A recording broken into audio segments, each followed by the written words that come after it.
hadis mutawatir. Idza mata ibnu Adam in qata'a amaluhu illa min thalath. Jika seseorang meninggal maka terputuslah amalnya. Kenapa terputus? Karena dia sudah meninggal. Dia tidak berbuat amal lagi karena dia sudah di alam lahat, di alam barzah. Illa min thalath, kecuali 3. Ini kata-kata 3 di sini secara umumnya. Tapi banyak hal-hal yang masuk dalam 3 ini. Yang penting-penting saja sama dengan Pancasila 5 saja, padahal banyak sekali keterangannya. Masa mau 5 saja dalam bernegara? Nggak ada pencurian di dalam. Oh, ada penjelasannya di GBHN, di KUHP. Itu kan begitu. Sama dengan ini 3 bukan ada 3 betul. Banyak sekali, bahkan puluhan. Amal jariyah, sedekah jariyah.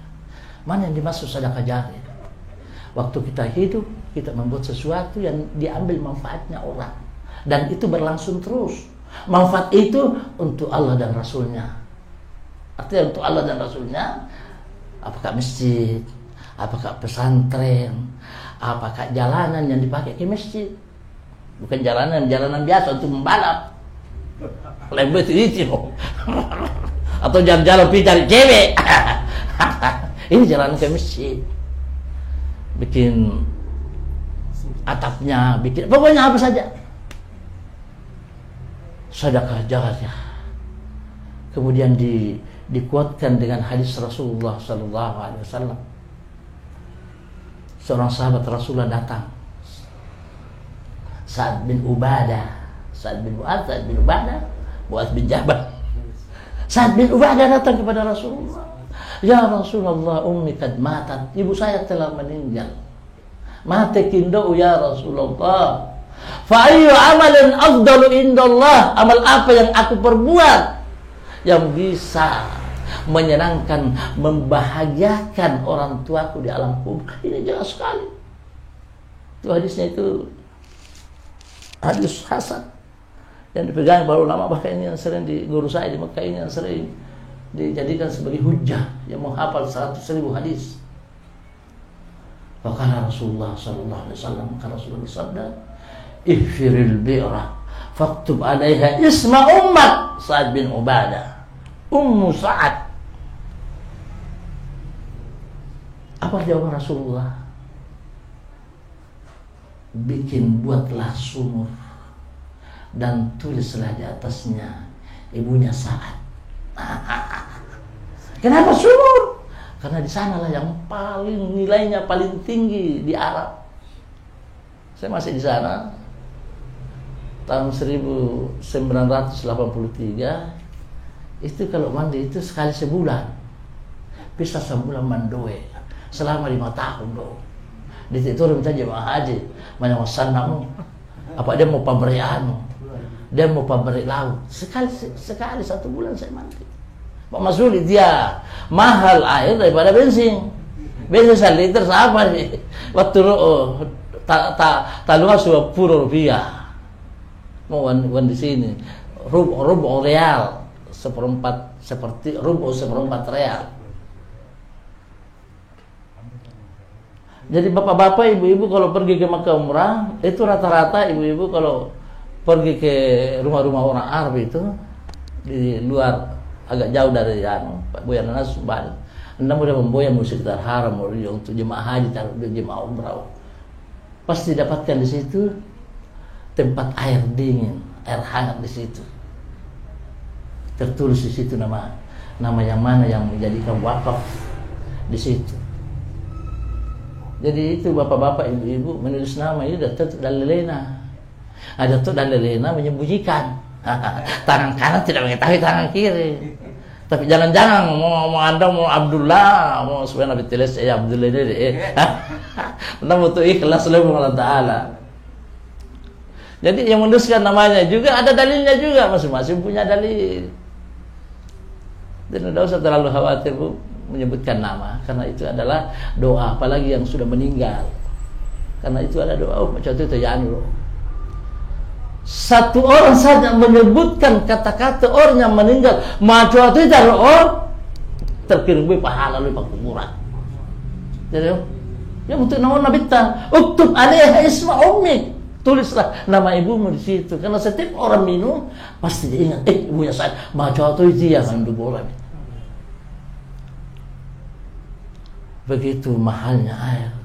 Jadi kita ini apa tahu itu ya, masing-masing lah menilai yang mana kira-kira yang paling cocok. Masih sama dia kan. Walau sesialan, mana masih ini. Apa yang kurang bapak-bapak? Pendidikan sekarang. Karena pendidikan yang madrasah, itu pendidikannya itu ya ada bantuan dari pemerintah, tapi ini dia setiap bantuannya ya mau kita yang mengajarkan sendiri.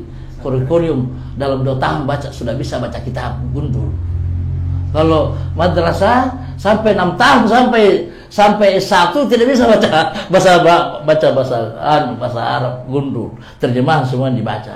Tapi kalau pesantren yang memang tidak terikat dengan madrasah seperti sekolah saya, 2 tahun murid-murid saya sudah bisa baca kitab gundul. Padahal itu waktunya itu harus 7 tahun karena tiap pagi, tiap malam, tiap siang, apa 5 kali sehari semalam.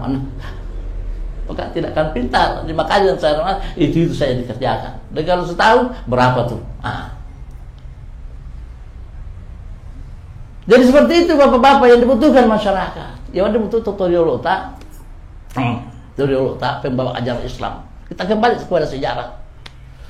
Jadi mulai otomatis matahlilan. Apa itu matahlilan tuh? Membaca la ilaha illallah. Membaca qul huwallahu ahad bitallu, qul a'udzu birabbil falaq, qul a'udzu birabbin nas. Karena apa? Ya mau membaca anggap nama tamai Al-Qur'an. Ada hadis Rasulullah sallallahu alaihi wasallam.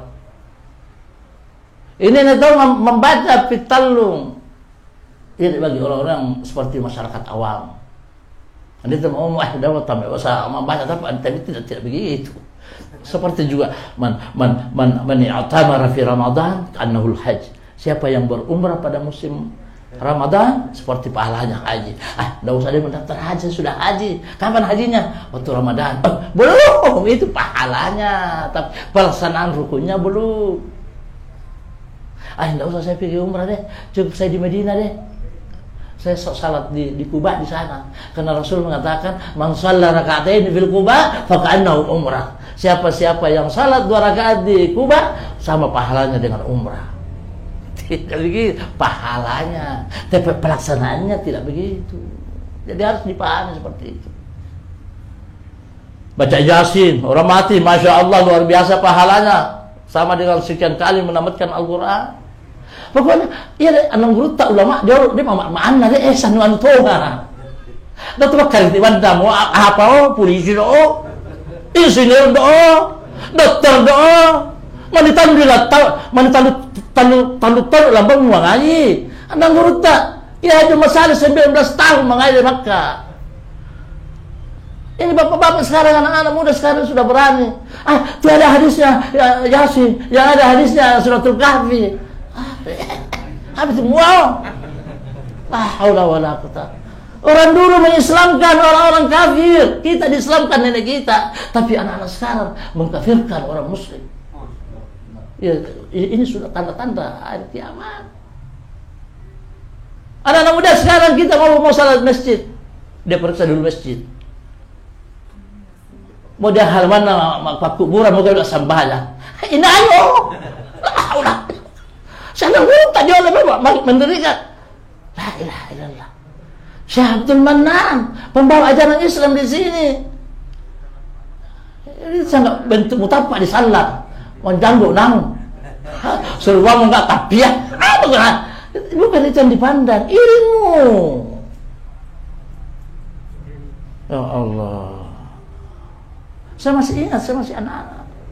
Ini materi dia materi tapi rapi 5 tu pandita nang guru Kiai Haji Salam, Kiai Haji Mubarak, Kiai Haji Yanu jalan tu membaca Yasin di kuburan. Nak muda anda di sana nabita. Situ sana nabita. Dia saka saya nabita. Lah, anak guru tu mau di Makkah. Sedikit-sedikit sunnah Nabi. Tidak bisa kubalotong. Woi. Dia terus bisa kubalotong nggak ditah. Sambayang Anda terus bicalaka. Ini bapak sekarang ini sama fitnah. Karena ini semua proyeksi Yahudi semua ingin mengejauhkan kaum muslimin. Anda foto sahabat linur daerah ya iuran. Haula wala quwwata. Tauhid dan salat. Karena memang ada hadis Nabi, dia salah menggunakan hadis itu. Dalam hadis Rasulullah mengatakan, la'anallahu al-yahuda wan nasara ittakhadhu qubur anbiya'ihim masajida. Allah melaknat orang-orang Yahudi, orang-orang Nasrani, menjadikan kubur-kubur nabi-nabi mereka itu sebagai sembahan. Apa kita menyembah kuburan? Ini memang sembah kuburan di dunia. La haula wala. Penasaran itu bahayanya kalau selalu suudzan. Itu di pasal didasari suudzan. Karena penggalan atau partai dulu salah nasa. Bahkan ada yang gegabah di dalam bahwa kita ini ditipu selama ini. La haula wala quwwata illa billah. Itu termasuk laknat Allah Subhanahu wa taala. Man adali waliyan, dalam hadis qudsi Allah berfirman di mulut baginda Rasulullah sallallahu alaihi wasallam, man adali waliyan, siapa-siapa yang menghina, mencela para wali-waliku, para ulama-ulamaku, man adali waliyan faqad adzantuhu bil harb, dia telah mengumumkan dirinya melawan aku. Allah Ta'ala. Karena siapa mereka itu? Pewaris para nabi. Al ulama'u warasatul anbiya, para ulama itu adalah waris